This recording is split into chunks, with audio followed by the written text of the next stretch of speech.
Waziri Makonda atoa maagizo kwa msajili wa michezo Tanzania kukamilisha utaratibu wa Simba Sports Club kuhusiana na mfumo wa mabadiliko ili kupunguza yale maswali ya yeye kuulizwa kila siku kuhusiana na Simba Sports Club. Tunakwenda kuijadili hii kauli kwa undani zaidi. Ni kipi hasa amelenga ili kutambua zaidi ni kipi kinatakiwa kufanyika ndani ya Simba Sports Club na haya manunguniko ya mashabiki yapungue.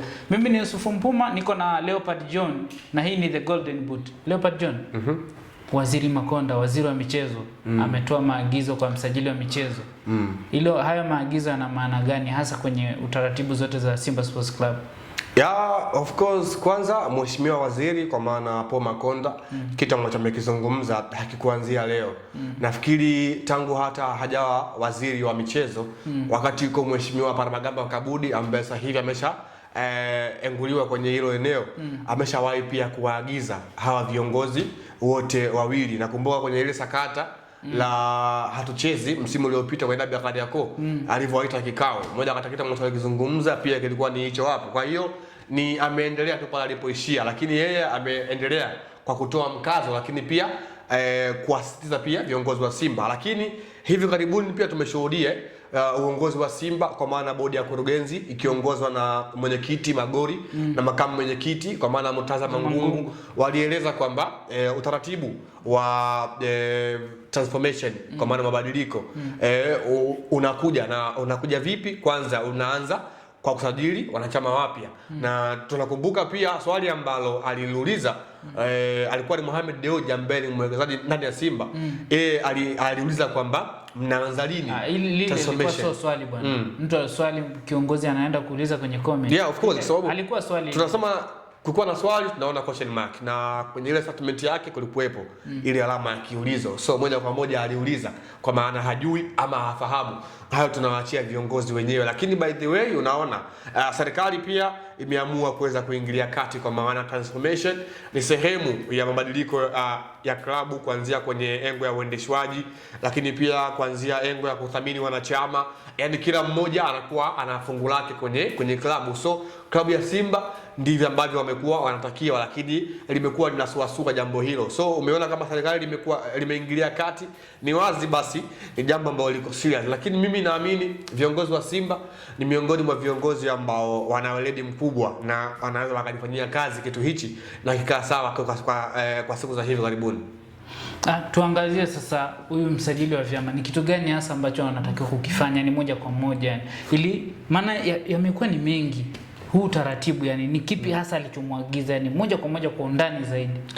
Kwanza ni kuhakikisha klabu ya Simba inakuwa ni klabu ambayo imeshapitia mfumo wa mabadiliko kwenye uendeshwaji, kwa maana vilabu vingi safari hii ndio vimekuwa vinaishi hivyo.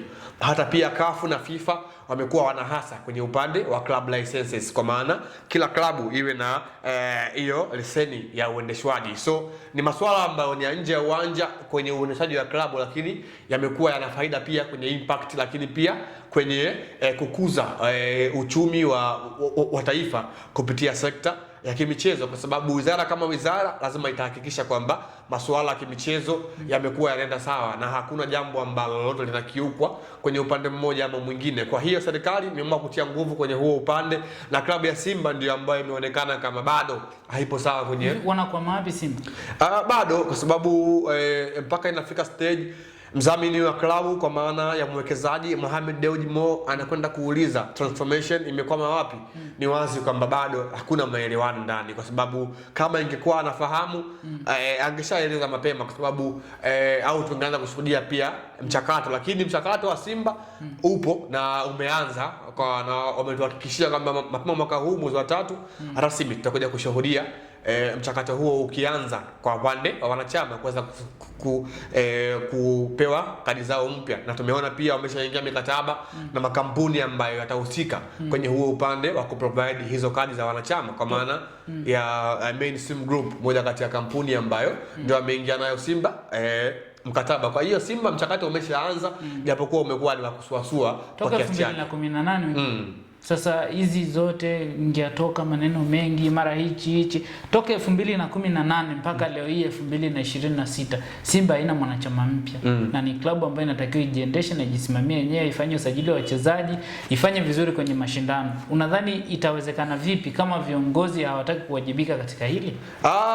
Yaliyopita si ndwele, tunaganga yajayo, na kama nilivyokuambia kwamba mchakato umeshaanza.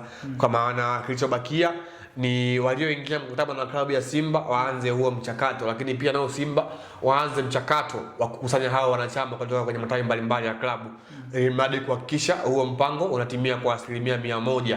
So tunasubiria tufike ule muda ambao walituahidi, kwa maana mwezi wa 3 ndio muda utakaoanza, kwa maana ya muda rasmi wa kuanza kwa huo mchakato wa kupata wanachama wapya uanze kuanza, and then kama hawataendelea kama vile ambavyo walituambia ndio tuanze kuhoji. Lakini kwa wakati huu bado mapema mno, na klabu imeonyesha kwamba kuna nia ya kuipigania klabu katika hiyo engo, kwa maana nao pia wanafahamu mwanachama ana faida kwenye klabu, kwa maana mwanachama anakuwa analipia ile kadi pa mwaka, kwa sababu anakuwa ndio haki yake ya msingi. Kwa hiyo anakuwa anachangia kwenye upande wa mapato kwa klabu. Kama Simba wamekubali kupoteza karibia bilioni 2 kila mwaka kutoka kwa wanachama. Yeah, of course, kwa sababu wanachama ndio msingi wa klabu ya Simba, na wanachama kama ambavyo nimekuwa nazungumza muda wote, kwenye klabu ya Simba wana 51%, and then mwekezaji kwa maana Mohamed Dewji ana 49%. So wanachama wazi ndio ambao wana ownership kubwa kwenye umiliki wa klabu ya Simba. Kwa hiyo Simba wao ndio klabu yao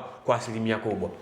Nje na hayo ambayo ameyazungumza Leopard John, Mheshimiwa Paul Makonda, waziri wa michezo huyu, amesema kwamba katika wakati wangu nikiwa kiongozi mtafata taratibu sana. Yale mambo ya hatuchezi sijui nini, maana zimeanza kusikika za chini Simba hawataki kwenda Guantanamo Bay. Hii ilikuwa ni The Golden Boot. Mimi ni Yusuf Mpuma, nilikuwa na Leopard John.